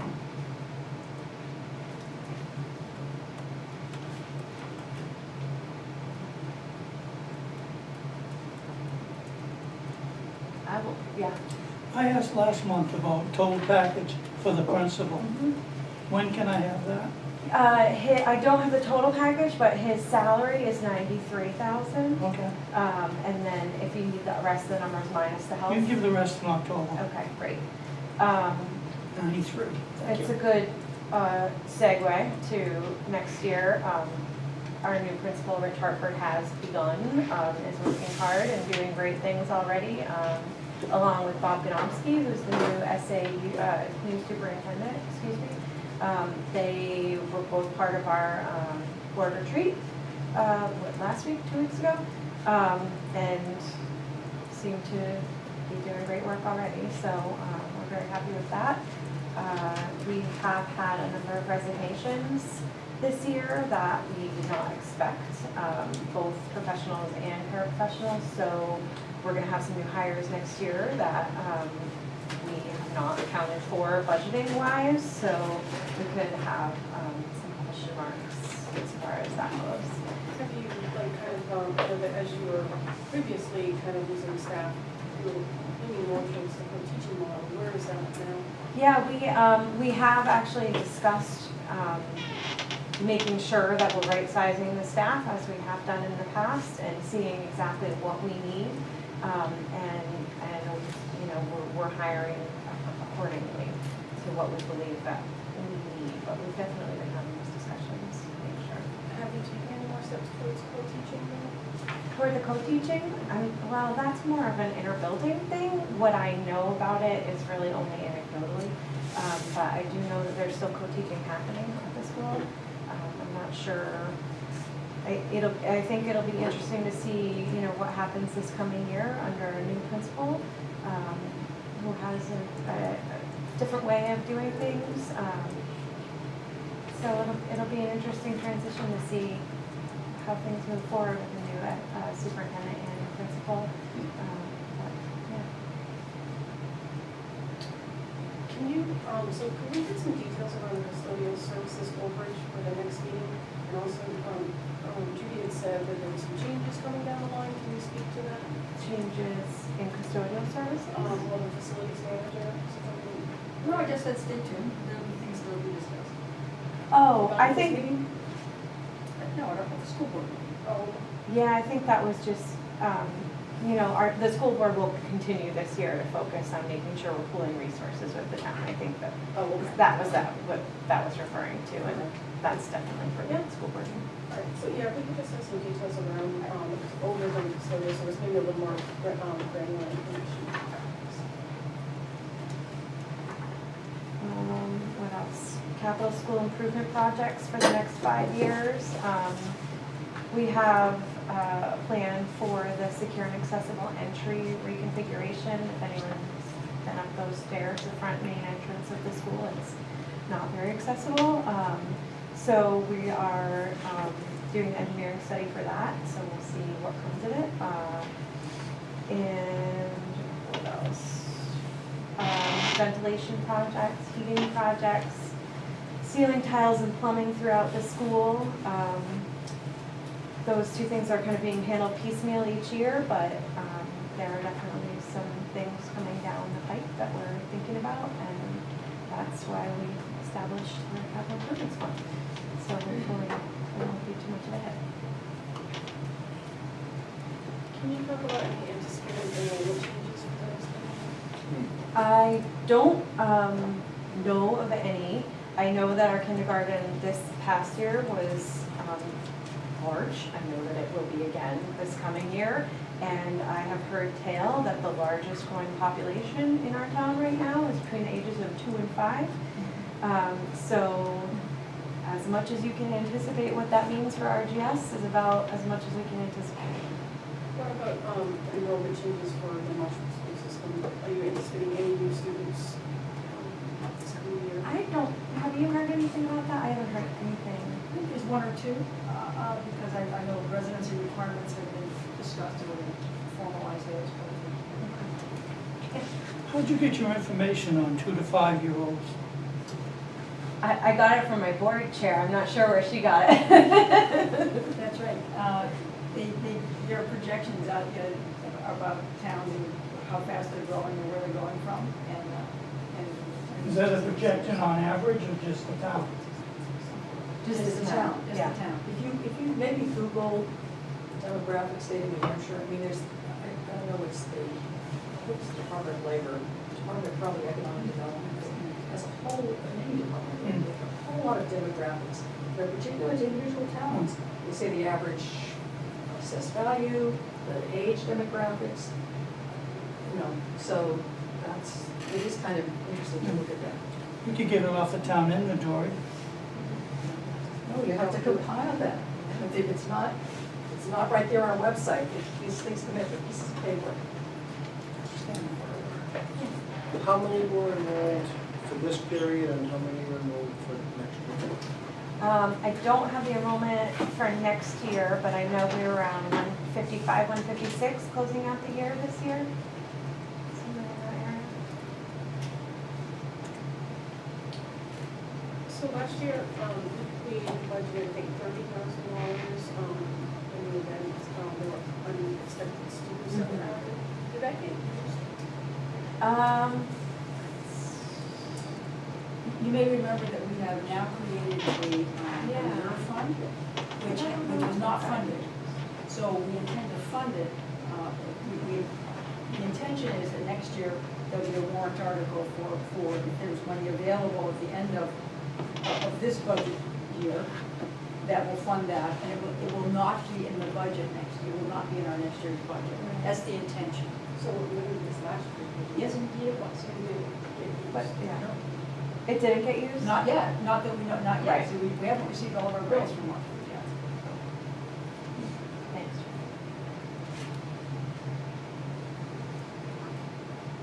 Well, I have, if anyone has more questions?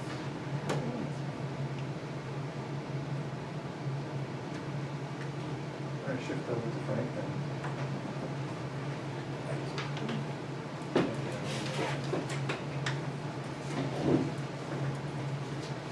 Does anybody need paper or do you all have it?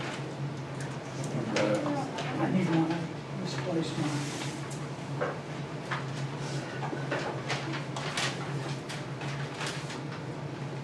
I'll take one too, Frank, please. I'll take one You too. take one, Jim? Just two? Oh, no. Thank you. I didn't make that many, I did about 5. No, I have one, but I don't need one. That's good. Three waters. I stuck it in a different. I'm old and all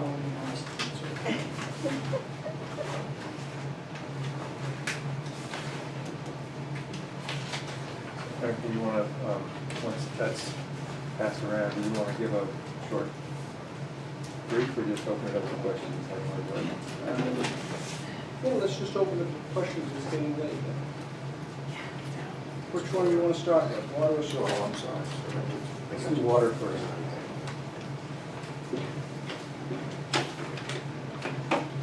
All I'll start with is we're 50% expended and a little more than 50% of the year. That's kind of a big thing.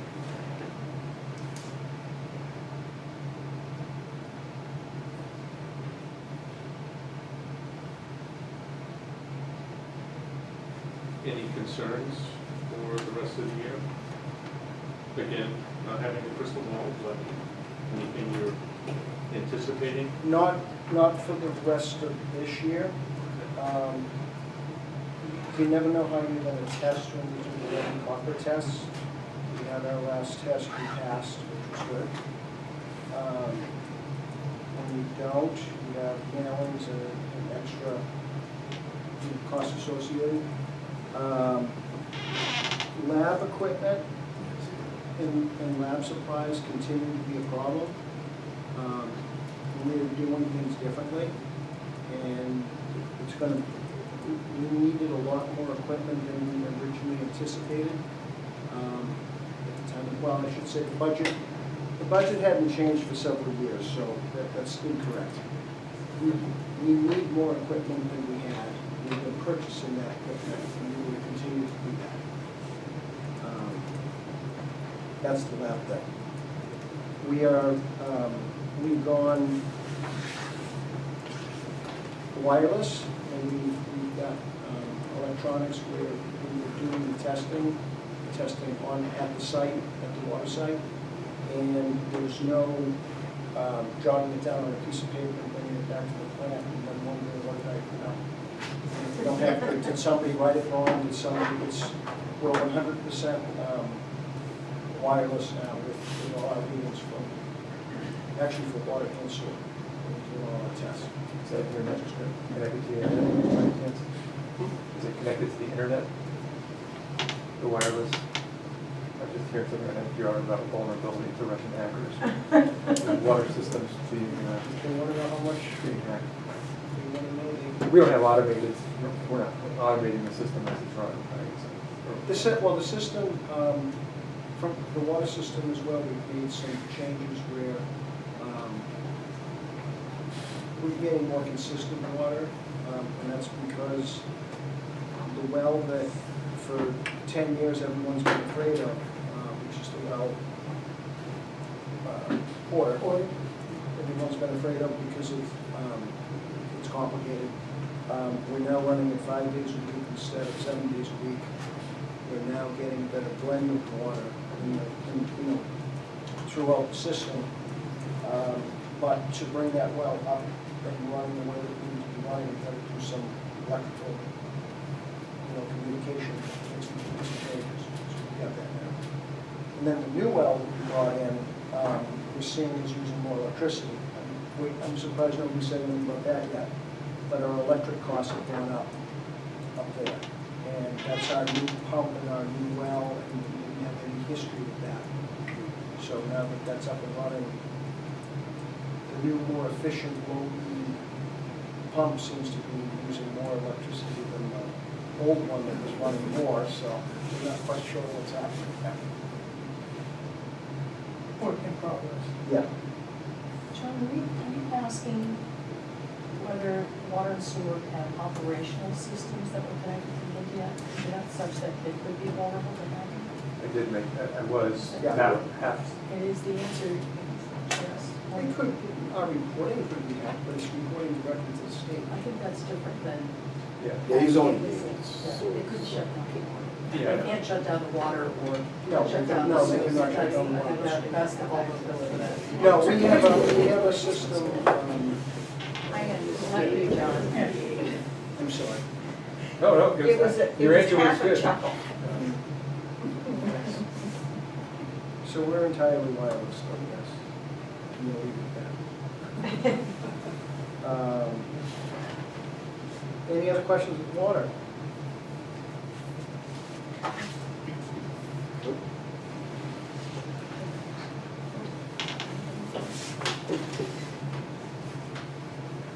Well, I'll do one thing with water. Next year, do we anticipate anything? Yes. Woolley Street continues to be a problem. Woolley Street it basically has the lowest pipe in the system. There's got, it goes, the stream drops down, comes back up. We've been doing a lot of flushing in that area, and last year we did something called ice pigging the first time. And it's a slurry that gets blown through the to the pipe at a high velocity to try to capture all particles within the pipe and whatnot. It's only a Band-Aid, and it helps us for a while. Flushing helps us for a while, so engineering study that we're working on right now is going to address what we're going to do with that pipe. That pipe is a problem. We've actually got an auto flusher that we can program that will let some water out. It's not a hard flush, it's considered a soft flush. So, yeah, we got, that's going to be a big thing on the water side.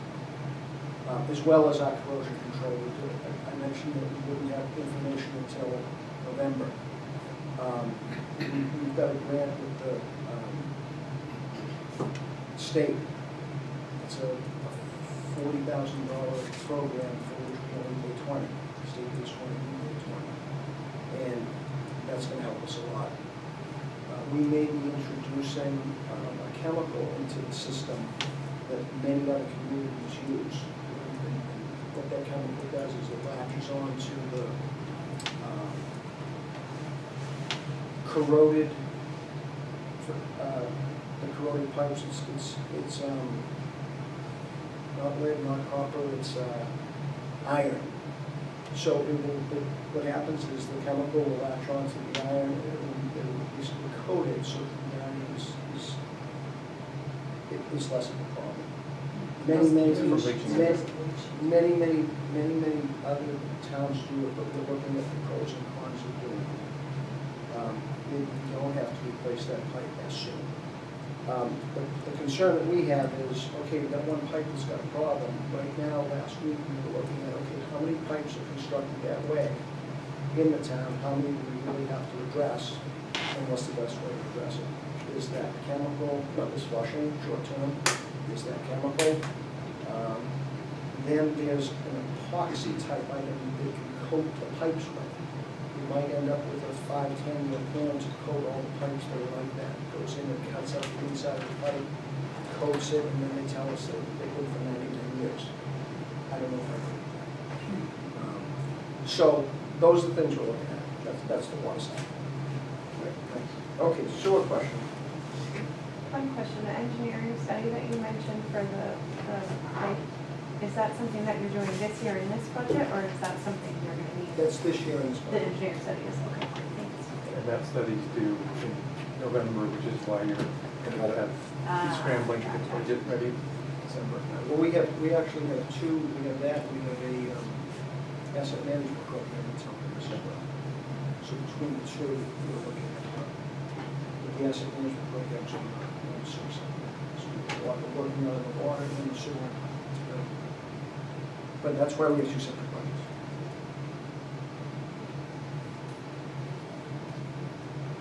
So what do you think folks like to know about sewer? Maintenance and repairs. Maintenance and repairs, what happened there? Oh, Lots of in things March, apparently. we froze up. I think I might have hit on this last time. We froze up the Headworks building. The Headworks is where all the influence, all the gifts come into the plant. And the heating system went down. Luckily, we were 100% reimbursed for that, with the exception of like $319. So we're not really at 68%. So we're actually in good shape again here too. Was that insurance you were reimbursed for? Good. And that's not in that budget because so it has to be added in there. And actually, I believe we may have to have a meeting to be able to do that. We have to check with our people on that. Okay, so then maintenance and repair was $56.50. There's also something going on in the Headworks area. There's a company from Germany that developed, the company's name is Huber or Huber, and they developed or designed and put in a pressing device that presses the gifts that we get. And that had a major problem. So we did some work to that, and now we've got some more work we're going to be doing towards the end of the year. We are, again, we have a 14-year-old system that's supposed to last about 20 years. That's why we're really looking at things, kind of like we looking at the town hall. We have to look at things, we have to see what it's really gonna cost us to do what we have to do to, operate smoothly. Professional services is, I believe, way over, isn't it? I mean, 58% expended. Yes, I'm trying to remember what that was.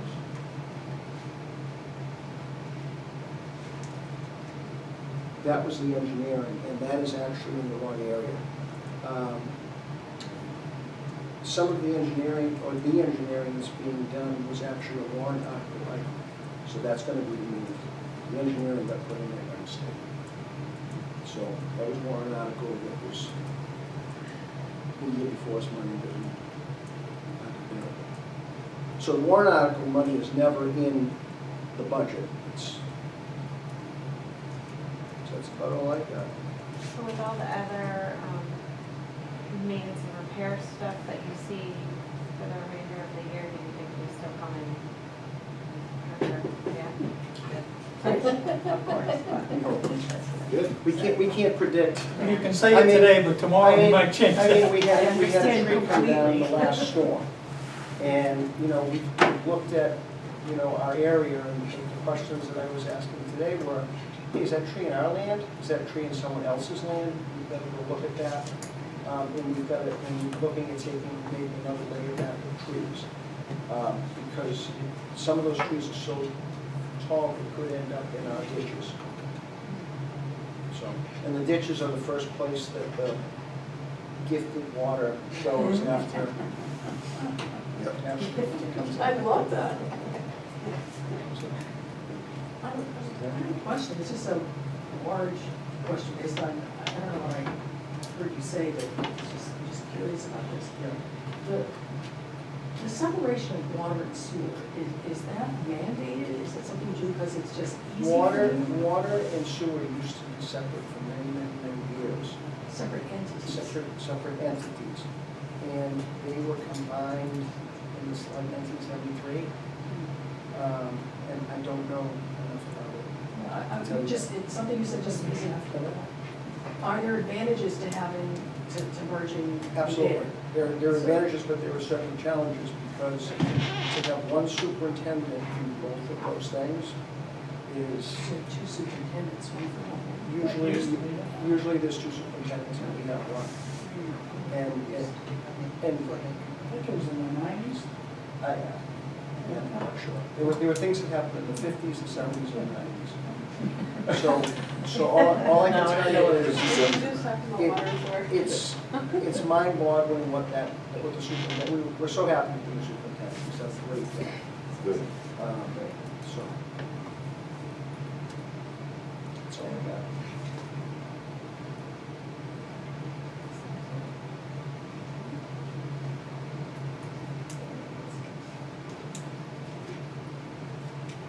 So I guess that's, no more questions. Is there any other business that we had right now?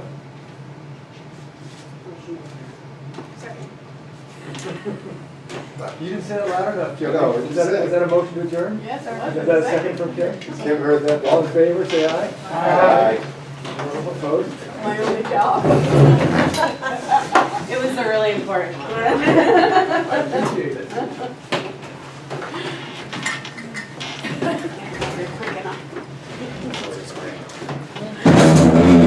You're quick enough. Good job, Bill. We're meeting with you.